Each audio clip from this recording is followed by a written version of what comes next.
Goodness, it is obviously incredibly flattering that people want to spend more time with characters that we care so much about and that we poured so much love into. But we did intend it to be a limited series. And so we were all quite surprised when people started asking for season 2. That being said, never say never. Oh, goodness, it's such a beautiful metaphor. I guess that you can have a plan, but you have to be able to adapt. You have to be able to pivot. You have to be able to think on your feet. That it's important to attack, but also to defend, and you have to learn when to do both. And, that you need all the pieces on the board. It's not just the queen roaming around. You need every single one of them. So I would say those are a couple of the things that I learned from chess. It was such a gift. And honestly, personally, if it had been a movie, it wouldn't have been enough time for me with Beth. I think if we had shot the film and it had ended, I would have been in a very strange mental place. I needed to know she was okay.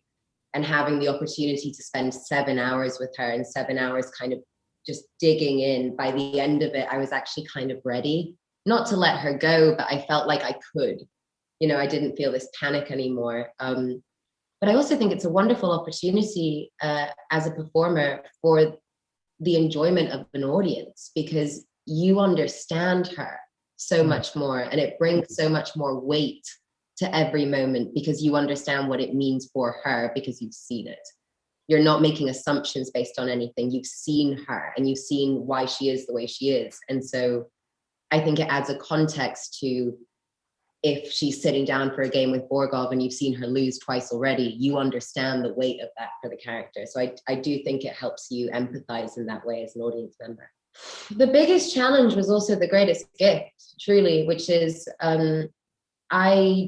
I act usually from a place of empathy. And so I treat the character as if they're my best friend or sister or roommate, somebody that I live very close with, that I make a real effort to make them walk differently, talk differently, laugh, cry differently. And from the second I read Beth in the book, I realized that in order to tell the story truthfully, I had to give up a lot more of myself.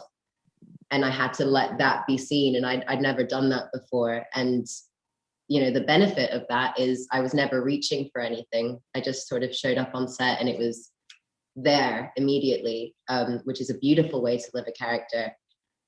But the negative side of that is if Beth was having a bad day, I was having a pretty bad day.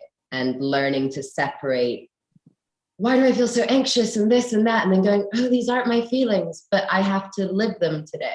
And I have to sit with them and I have to be able to differentiate that. So that took some getting used to, but I wouldn't change it for the world. Okay, how am I going to celebrate tonight? Well, it's going to be like 2 a.m. in London quite soon, and I have to go to work tomorrow. So I'm going to work, which I'm really excited about. It's my favorite place in the world. So that's what I'll be doing. And the dress is Dior, and I love it. And I have these very fancy gloves.